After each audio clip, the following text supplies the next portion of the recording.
शाहूवाडी तालुक्यातील मालेवाडीमध्ये वन्य प्राण्यांची शिकार करून मांसाचे वाटे घातल्याची गोपनीय माहिती खबऱ्याकडून मलकापूर वनपरिक्षेत्र अधिकारी उज्ज्वला निकम यांना मिळाली होती।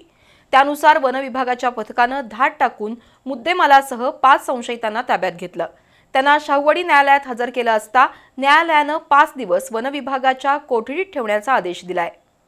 मलकापूर वनपरिक्षेत्रातील मालेवाडीमधील शिवाजी दळवी, तानाजी दळवी, मारुती दळवी यांच्या घरी रानडुकराचं मटण शिजवलं जात असल्याच्या गोपनीय माहितीनुसार वनपथकानं धाड टाकली। या ठिकाणी सुमारे 10 किलो मटण शिजवलं असल्याचं आढळलं। हे मटण सांगली जिल्ह्यातील काशिदवाडीमधून आणल्याचं तपासांती सिद्ध झालं। मटण शिजवणारे आणि विक्री करणारे मालेवाडी इथल्या मारुती दळवी, शिवाजी दळवी, तानाजी दळवी यांच्यासह काशिदवाडी इथल्या दोघांसह 5 जणांना ताब्यात घेऊन शाहूवाडी न्यायालयात हजर केलंय। न्यायाधीशांनी त्यांना 5 दिवस वनविभागाच्या कोठडीत ठेवण्याचा आदेश दिलाय।